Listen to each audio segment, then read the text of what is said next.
Nama gue Okta, gue tinggal di Bekasi. Sekarang gue mahasiswa di salah satu kampus di Kebayoran. Sebetulnya gue udah tahu dunia stand up itu dari tahun 2011 sebetulnya.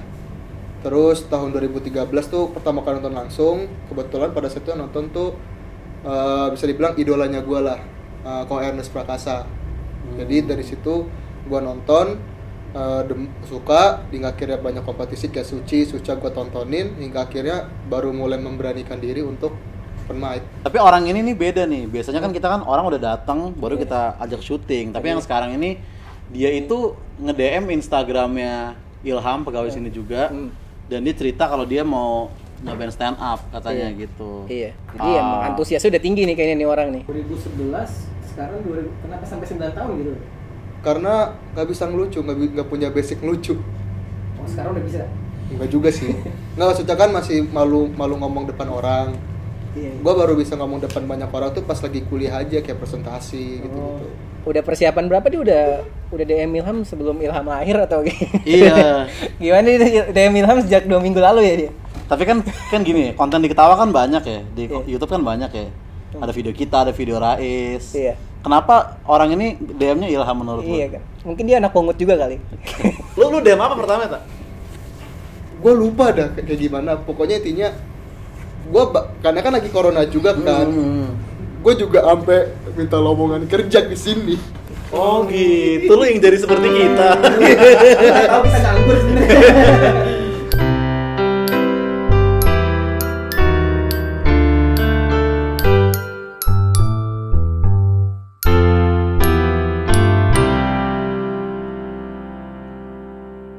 Ya ini adalah coba ketawa pertama setelah pandemi ya. Iya, ini pertama kali. Ayo, yang ini boleh majuan lagi nih. Dong, masa Nih, malu-malu. tenang aja, aman, kita berjarak di sini semua insya Allah sehat. Kita percaya Jering kok. Nah, bebaskan jering. Apa kacung WHO? Bagus. Tapi sebelumnya kita terima kasih lagi nih buat semua yang sudah hadir, yang sudah merelakan nyawanya. Enggak, bercanda. Bercanda anjing. Bercanda. Sebenarnya kita ingin bikin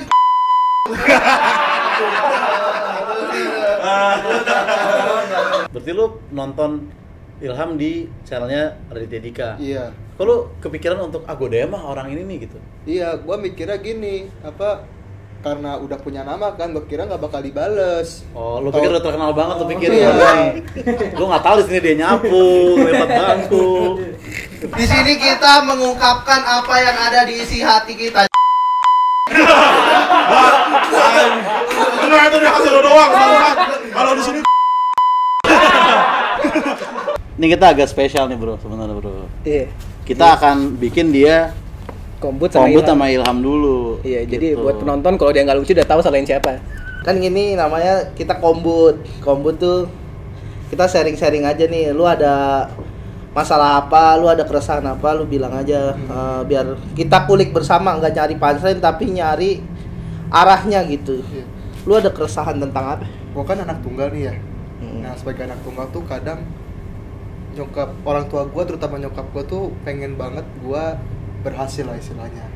Nah, cuman tuh yang kadang gue bingung adalah kadang ketika gue punya impian yang pengen gue capai, orang tua gue tuh sering mutusin gitu. Contoh, gue pernah kejadian mau ikut SSB tapi nggak dibolehin. Pernah les drum mau konser nggak jadi. Nah, sekarang kan gue ikutan stand up nih sekarang. Nah, gue takutnya ketika gue punya mimpi jadi stand up comedian, takutnya adalah mimpi gue ini diputusin sama orang tua gue sendiri. Kayak gitu sih paling. Jogja tuh derita anak tunggal itu kan kadang orang tua tuh pengen yang terbaik buat anaknya. Contoh ada orang tua ambis punya anak jadi dokter, maka sekolah kedokteran tapi mereka belum tentu mau. Nah, cuman orang tua gue nih ambisnya anti mainstream. Dimana kebanyakan orang tua ambis untuk anaknya, tapi orang tua gue ambis untuk mutusin mimpi anaknya. Contoh, gue pengen ikut SSB, gak dibolehin. Pernah ditawarin klub basket, gak dibolehin. Sekarang, gue punya mimpi jadi stand up comedian. Kemungkinan akan ada mimpi seorang pemuda yang akan hilang hanya karena keambisian orang tua. Gitu sih paling. Mungkin lu coba deh tanya ke orang tua lu, nggak mungkin dong orang tua lu mutusin mimpi lu tuh tanpa alasan gitu, kayak gue nggak mau nih anak gue punya karir di sesuatu gitu. Mungkin lu sempet sharing nggak atau lu takut sama orang tua lu? Gitu? Sempet sharing. Karena apa? Karena nyokap gue pengen gue jadi polisi. Tapi kacamataan, gigi gue rusak, pengen jadi polisi dari mana? Kayak gitu. Hai orang tua yang ada di rumah, ingat anak anda tidak sebagus itu untuk jadi polisi. Lanjut. Ini kan ditayangin di YouTube. Kok gue malah takut ya? Pokoknya kalau yang nonton ini habis itu ngerasa stand up yang nggak lucu itu bukan murni kesalahan si Okta ini. Bukan. Tapi mungkin Ilham yang salah gitu ya. Dia pilih mentor yang salah gitu. Ya walaupun ini kayaknya hari yang berat untuk stand up ya. Kayaknya semua orang lagi deg-degan, gue juga sebenarnya deg-degan Iya, bro. deg-degan, bro. Iya. Naik bro gitu. Soalnya udah kaku, semua orang udah pegang mic aja udah bingung caranya gimana gitu, kita udah lupa. Pokoknya malam ini kalau ada yang ngebom ya salin pandemi aja lah gitu ya. Yuk boleh minta tepuk tangan dulu teman-teman. Apa-apa kalau kurang wajar lah habis pandemi ya. Lu jangan jahat-jahat lu Ham, yang nggak lucu Ham. Apa ya? Tuh kan jadi kayak gini anjing. Udah langsung aja sih intinya ya. Gua Bran, jadi intinya tuh gua ya boleh deh. Walaupun lagi sulit gitu ya keadaan nih. Udah 4 menit lagi, nggak ada punchline-nya. Gak apa-apa ya, namanya habis pandemi kan, Oza bener dong? Bener dong, habis pandemi kan. Anjing mulut kaku banget anjing, kayak BH-nya Gary Aldin.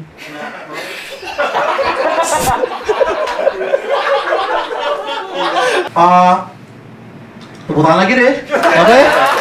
Santai-santai aja kan. Santai-santai aja ya. Santai-santai aja ya. Oke lah. Closing deh. Coba lu bawain dah yang tadi dah. Kalau nggak beat yang lain dah. Nggak, maksudnya panjang banget bro. Kalau gue yang tadi, kalau menurut gue yang tadi mending langsung ke poinnya aja. Gue anak tunggal. Gue tuh selalu didikte sama ibu gue. Sama orang tua gue, jadi semua yang gue pengen tuh nggak dibolehin. Nah ini sekarang gue jadi stand up comedy. Sekarang gue pengen buktiin sama nyokap gue. Ma lihat nih, aku sekarang jadi stand up comedian. Misalkan lu nggak lucu tuh lu bisa mainin tuh. Meskipun tidak lucu. Iya, misalkan pas gak kenal, wah bener kata ibu. Iya bener kata ibu gue, mending gue berbakti sama orang tua kayak gitu-gitu aja tuh. Oh, iya. Mungkin lu dia bikin kayak one liner gitu maksud lu? Enggak one liner. Atau mungkin emang lu dihalangin sama orang tua lu, emang orang tua lu tahu nanti kalau anak gue ikut itu bikin beban timnya gitu kan. Siapa tahu kan orang tua lu tahu skill. Iya. Skill. Gue tahu lu banget, gue ngelahirin lu. Skill ngejuggling lu masih kurang-kurang banget jadi main bola kayak gitu. Basket shootnya kurang, reboundnya kurang. Kalau kayak gitu kan tuh masih terlalu panjang ya.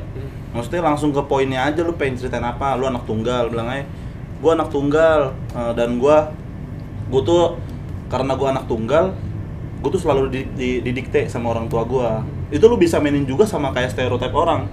Kan orang lain kan biasanya kalau anak tunggal apapun yang dipengen sama anaknya diturutin. Nah kalau lu ninggal nih itu udah kontra tuh, lu bisa mainin. Lu bandingin, lu compare. Orang umum seharusnya di apa aja dibolehin sama orang tuanya, sedangkan lu nggak boleh. Nah lu kasih compare gitu. Kalau gua sih gini sih bang, di tulisan gua kan ada sisi positifnya, ada sisi negatif sama deritanya kan kayak gitu. Nah cuman pengen gue jelasin semua tapi langsung ke poin aja gitu ya, nggak usah dijelasin lengkap gitu ya. Sebentar. Lu ngobrol aja tuh. Anjing, apa sih? Ngobrol aja tuh. Lu nggak benci? Kalau menurut gua mah apanya? Kalau misalkan lu ceritain itu, tapi masih ada sangkut pautnya untuk beat berikutnya, nggak masalah. Bebannya adalah kalau lu punya premis atau setup panjang, lu harus ngebayar punchline-nya harus gede banget. Iya. Karena penonton mau nggak mau harus ngedengerin lu nih. Lu kalau nggak lu bayar dengan punchline gede, habis penonton. Malah udah langsung kayak lu ngeluarin punchline, nggak taunya punchline-nya masih level segini. Agak takutnya penonton kayak, ya cuma segini doang, gue udah dengerin panjang-panjang gitu. Gitu sih. Dan yang paling penting nih kalau untuk awal-awal stand up, lu nggak bisa langsung apa sih? Nggak tidur dong. HP-nya tolong sekarang di silent teman-teman. Karena takutnya komik tampil ada lagu The Bagindas anjing. Ganggu ya. Sebenarnya Cekin bagus. Nggak boleh, Ya jangan, The Bagindas nggak boleh. Kalau Leto masih boleh lah. Kesadaran hati ya. Iya kesadaran hati. benar. Ya. Jujur ya seneng banget sih bisa kompet bareng Bang Ilham. Anjir. Gila. Idola. Itu kan Ilham dan Rais di channel Bang Radit ya? Iya. Dan Kenapa lu nggak milih Rais? Kenapa lu milihnya Ilham? kan Rais yang juara. Iya, kan Rais yang menang komentar lo ketemu. Kalau sama bocah HP kentang masalahnya kan. Itu yang kedua kan, Iya, pertama dia menang bro. Iya. Bang maaf ya Bang ya. Terus nggak karena gue lebih respectnya ke Bang Ilham aja. Kenapa anjir? Lebih respect apa ya? Kasih Lebih respectnya ke Bang Ilham. karena gue belum tahu lu gitu Bang. Menurut gue sih keresahannya sih bagus sih karena dia mengangkat isu yang personal dia maksudnya stand up komedi itu lebih kerasa kalau kita bahasnya tuh personal daripada objek-objek yang universal gitu yang bisa dibahas setiap orang gitu. Dan juga dilarang merekam audio maupun video. Karena bahasan di sini 17 tahun ke atas. 17 tahun ke atas 4. Gitu. Maksudnya emang perjalanan untuk jadi stand up comedian tuh emang Nggak lama cepet, gitu. nggak cepet. Nggak sehari 2 hari bisa lucu, lu harus ngelewatin beberapa ratus lembar untuk tulisan, nggak ratusan sih, puluhan lembar untuk lu tulis, lucu, kagak lucu. Apalagi lu kan baru pertama kali kan. Menurut gua mah lu berani dulu ngomong di depan orang aja. Puluhan open mic. Tapi gua ada solusinya. Apa tuh? Baca buku dari Greg Dean. Itu bisa membantu lu. Bisa membantu. Karena semua ilmu ada di sini. Ada ilmunya juga. Ini ada step by step stand up Iya. by Karena- Greg Dean. Pepatah mengatakan malu membaca sesat di jalan. Practice make perfect. Latihan bikin keren, sempurna. Dia jauh lebih jago ngomong daripada gua sih anjir dia. Iya. Dia maksudnya terus gua kagum sih dia dari tahun stand up dari 2011. Lu tahu stand up dari tahun berapa? Gue dari tahun 2014 apa? Kan 2011 loh, ini udah kalau secara level tuh udah level Raditya Dika lo dari 2011 udah tahu stand up. Andai dia ikut open mic pertama di situ, mungkin dia bos kita di sini sekarang open Iya. ini. Founder ya. Dia nggak tahu aja founder, sebenarnya founder. stand up tuh kalau 2011 nggak lucu-lucu banget, peluangnya masih besar dulu. Yang penting duluan. Duluan. Oh, maksud tuh gitu keras, semua yang mulai dulu. Enggak. Oh, lu nanya ke Ilham ada lowongan nggak di sini? Awalnya gitu kayak ya? gitu. Oh. Awalnya gitu. Gitu ya. Lama-lama jadi ya udahlah, cobalah bikin tulisan gitu.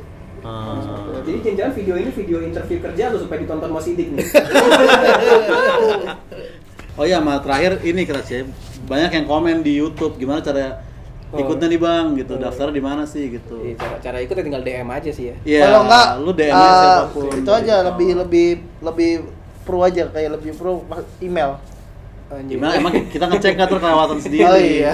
Lu DM aja siapapun, mau email ketawa pasti dibalas, email Sukraj atau Ilham atau Iya, DM lah, kita followers kita. Ini yang punya dia aja dia berdua, gue males balesnya. Oh iya, ntar kita tulis ininya. Ini Oza, kalau nggak apa namanya DM geprek ceban. Jangan dong.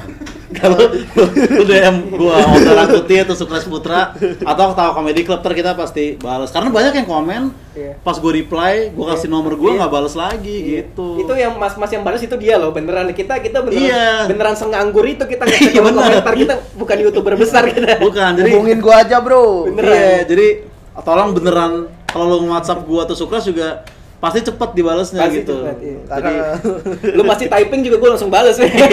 harapan dan ekspektasi lu malam ini akan seperti apa kira-kira? Harapan gue sih ya bisa bikin orang terhibur dengan apa yang gue sampaikan nanti di depan gitu. Ekspektasi gue sih kayak gitu, nggak tahu kenyataannya. Ya paling ujungnya komentar YouTube aja gue lihat. Iya, oke. Mungkin lu ada kata penutup lu pengen ngomong apa gitu? Hah? Ke kamera mungkin sama buat orang yang nonton tak? Buat orang tua lu, kalau orang tua Buat orang nonton. tua lu deh. Itu cuma gimmick mah. Terima kasih nih. Gue Greg Dean bisa membuat saya menjadi lucu untuk 7 tahun yang akan datang. Oke.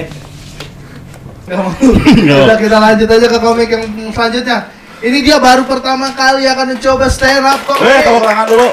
Dia adalah komik yang baru pertama kali pengen coba ketawa. Iya. Dia baru pertama kali dan dia mengajukan dirinya untuk pengen nyoba stand up pertama kali dalam hidupnya. Oke. Langsung. Apakah berhasil? Ataukah tidak?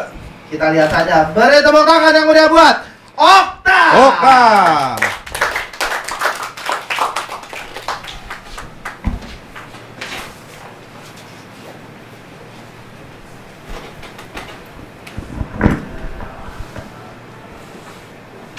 Oke, selamat malam semuanya. Tadi MC udah bilang di awal ya, kalau ketawa komedi club itu akan menjadi klaster. Nah, dengan adanya gue ini bisa menjadi klaster sebetulnya, karena muka gue Cina ya kan. Oke, sebelumnya perkenalkan, nama gue Okta, dan gue kuliah di ilmu komunikasi. Ada sebuah ilmu komunikasi yang mengatakan bahwasannya adalah dalam 7 detik waktu pertama, orang yang lu lihat di depan sekarang nih, lu bisa mengenal orang itu seperti apa. Maka dari itu gue akan mengawali semua dengan sebuah pantun. Ada tantum main ke pub.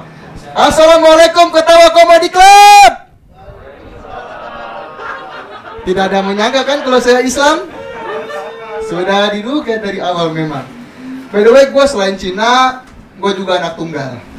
Nah, sebagai anak tunggal itu banyak yang bilang banyak banget kesenangannya.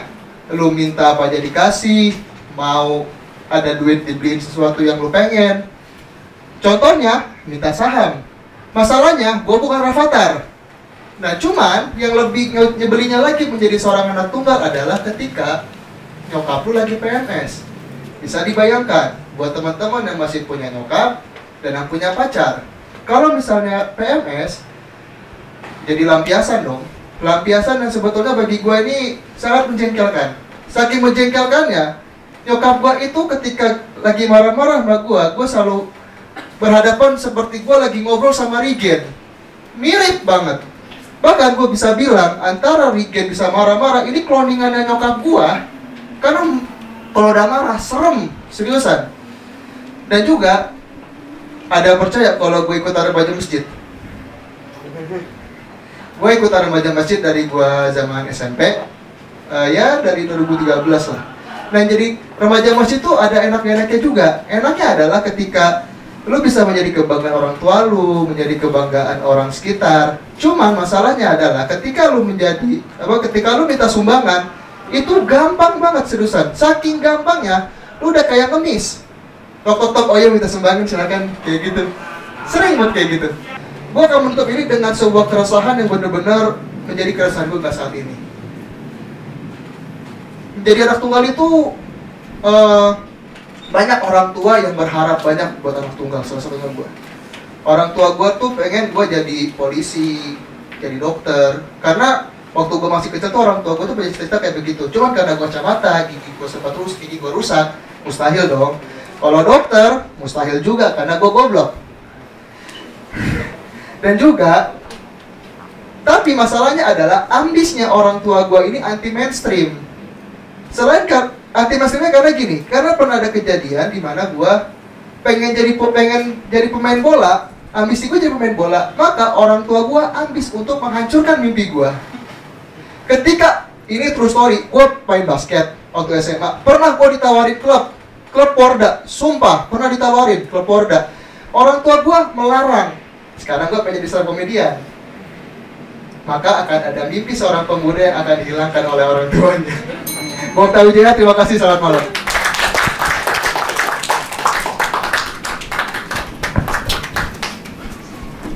Respect Okta. Tepuk tangan dong sekali lagi dong buat Okta dong. Baru pertama kali ikut coba ketawa malam hari ini. Kenapa? Enggak, ya baru pertama kali Okta. Bagus. Tapi udah lancar sih ngomong. Iya kan, lu kuliah kan? Iya. Anak apa? Komunikasi bro. Komunikasi. Harus lancar ya. Lancar, pantesan Dia lancar. bilang katanya dia tuh setiap mimpinya tuh pasti diputuskan dengan sama orang tuanya. Betul, dan kami harapkan orang tuanya melakukan itu kembali. Iya.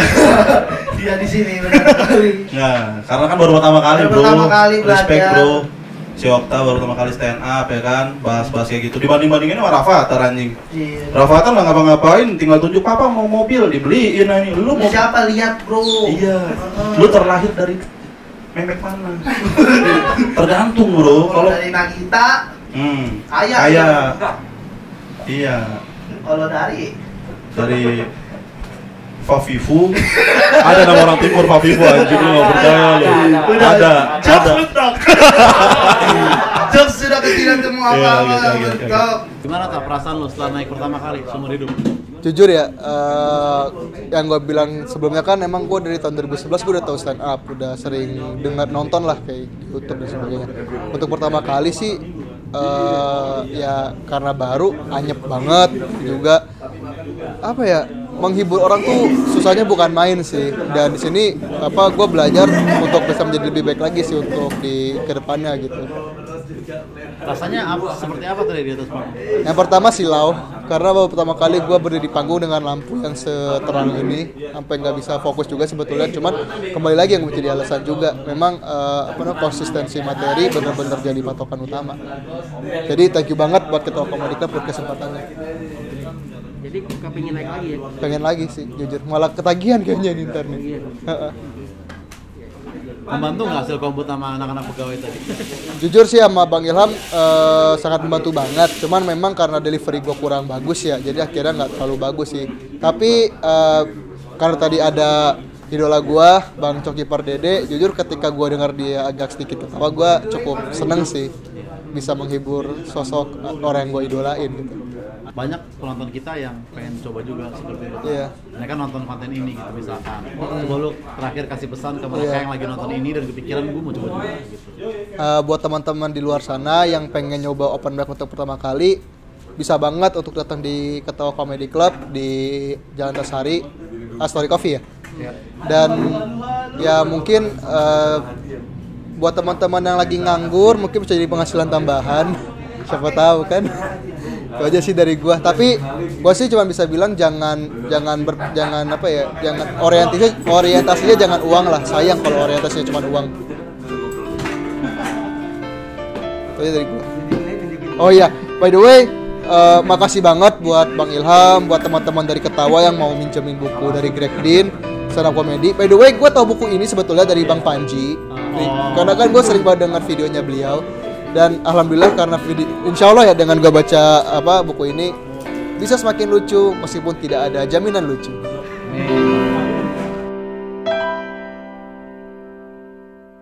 Sebenarnya jaring tuh benar. Kenapa lu bang benar?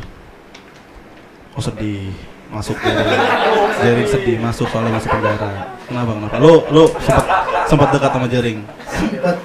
Oh, lu sempat dekat. Gua dengerin Sunset di Tanah Anarki itu nangis. Nangis. Andaiku malaikat. Soalnya Anda tuh malaikat kayak nggak mungkin sedih gitu ya. Iya. Ya, tapi kalau di sini ada jaring, lu pengen ngomong apa? Cek DM set. Yeah.